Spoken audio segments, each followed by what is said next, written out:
This is Sports Talk Radio, not your daddy's Facebook page. Damn. You better come with a stronger opinion than that. No, I don't hate your team. Your team is just trash. Bring flame. Don't be a lame. Fight me. This is the RJ Young Show. What's up, kinfolk? It's RJ Young. I am not on a step mill. I am at Sam Wampler's Freedom Ford in McAllister. Come down here and see me. We got some Thunder stuff to give away. We're trying to give away more than Sam Presti has over the last 2 weeks. And I'm telling you, that's a tall order, but I think we can do it.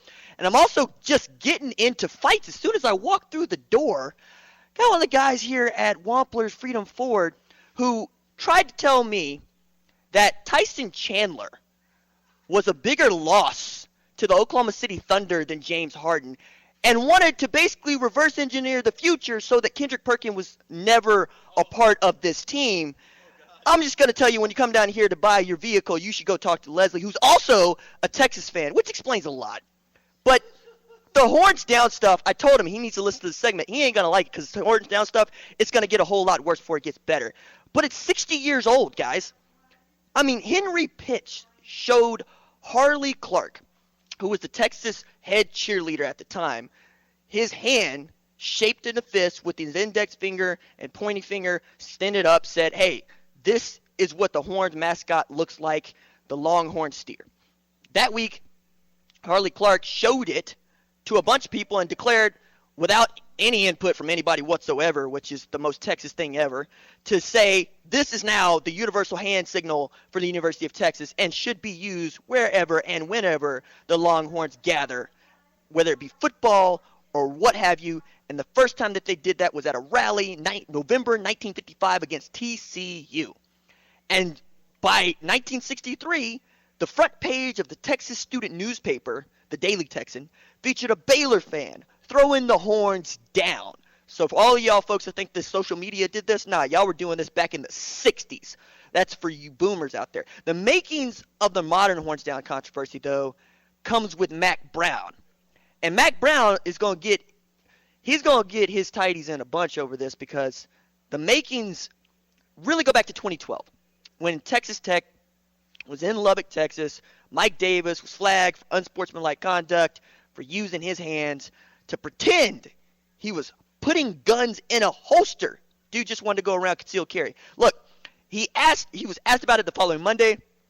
Brown was, and he says that was something we talked about as a league, or should talk about as a league. The horns down are disrespectful for players on the field. If horns downs are okay, we ought to have guns down be okay. All right, fine.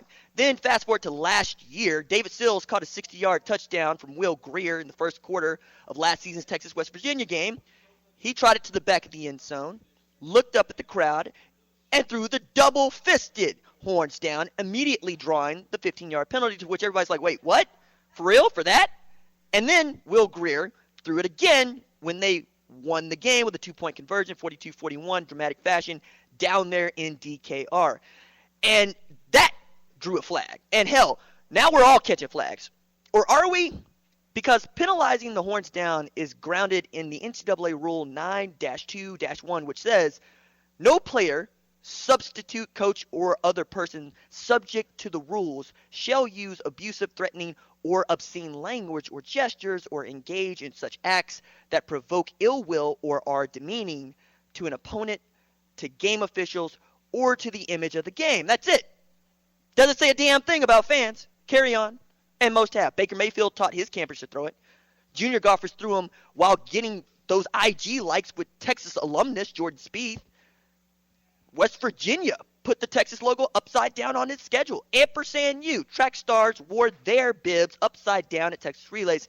And a Texas camper from Norman threw the horns down while standing next to Tom Herman for the gram. Look, and God bless John Slate, who threw him down, stuck in traffic after a tornado with a bag full of pork rinds on local TV. University of Memphis professor Cody Harvard has got a PhD and studies fan behavior. He said, look, most people would say that Texas is their rival if you ask them. Texas has more rivals than any other football team, 11. And Houston Nutt grew up believing that he needed to throw the horns down as an Arkansas fan. He learned to throw the horns down when he was 6 years old. And in 2000, as the head coach of the Razorback team that was mollywopping the cat piss out of Mack Brown's Texas squad, he threw him down on national TV.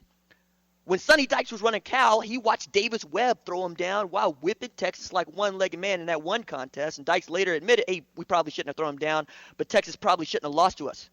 Twice. Lynn McDonald is a certified mental performance consultant at the Texas Center for Sports Psychology in San Antonio. He told ESPN, look, I don't think it's bad for Texas at all, whether it's penalized or not. If they're penalized, great. But the psychological advantage is more beneficial than the 15 yards. So you can hone in and do in some of your molly-whopping of your own. So I'm saying, as T.I. would say, Texas people should just say, hey, haters, get on your job.